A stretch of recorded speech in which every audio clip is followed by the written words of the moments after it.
అమరావతి నిర్మాణం అంత ఆషామాషి కాదనిపిస్తోంది ఇప్పుడు. అమరావతిలో పనులైతే చకచకా జరుగుతున్నాయి కానీ కొన్ని విషయాలు లేదంటే కొన్ని చోట్ల రైతుల నిరాకరణ ఇవన్నీ చూస్తే చాలా కష్టం మీద అమరావతి రాజధాని అయితే పూర్తవుతోంది అనేది. ఓకే, భవిష్యత్తులో ఇలా ఉంటుందా లేదంటే కొన్ని కఠినమైన నిర్ణయాలు ఉంటాయి అనేది అయితే ప్రస్తుతం రాజధానిలో రోడ్లు దాదాపుగా చాలా వరకు పూర్తి చేశారు. కాకపోతే కొన్ని చోట్ల మాత్రం రైతులు వాళ్ళ పొలాలు ఇవ్వక కొన్ని ప్రాంతాల్లో వీళ్ళు వేస్తున్న సీడ్ యాక్సిస్ రోడ్లు ఏవైతే ఉన్నాయో అవి ఇలా మలుపులు తిప్పి తిప్పి తీసుకెళ్లాల్సి వస్తుంది. అదే వాళ్ళ పొలాలు ఇచ్చుంటే నేరుగా వెళ్ళిపోవచ్చు. అది చాలా ఇబ్బందికరమైన వాతావరణం.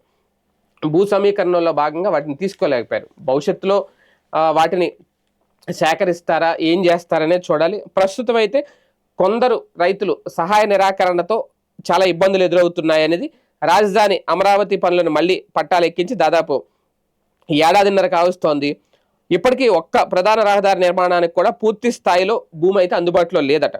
భూ సమీకరణలో భూములు ఇచ్చేందుకు కొందరు ముందుకు రాకపోవడం, అవి చెదురుమదురుగా అక్కడో మొక్క ఇక్కడో మొక్కగా ఉండడంతో ప్రధాన రహదారులు నిర్మాణం, వాగులు, రిజర్వాయర్ల పనులకైతే తీవ్ర అవరోధం కలుగుతుంది. మధ్యలో రైతులు ఇవ్వని మొక్కను వదిలేసి అటు ఇటు రోడ్లు వేస్తున్నారు.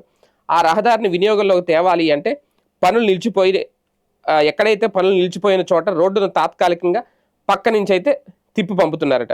ఇలాంటి చోట తరచూ ప్రమాదాలు కూడా జరుగుతున్నాయి అనేది. ఇప్పుడు దానికి సంబంధించిన ఒక మ్యాప్ కూడా వేశారు. ఆ రోడ్లు ఎలా ఉన్నాయి ఏంటి అనేది క్లియర్గా ఫోటోలు కూడా చూపిస్తున్నారు.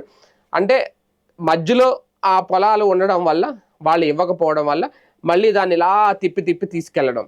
కాకపోతే ఇవి కాస్తంత ఇబ్బందులకు గురవుతున్నాయి. వాళ్ళని ఒప్పించి మెప్పించి ఎలాగైనా ఆ పొలాలు తీసుకోవాలన్న ఆలోచన అయితే ప్రభుత్వం చేస్తుంది. మరి ఏం జరుగుద్దో చూడాలి.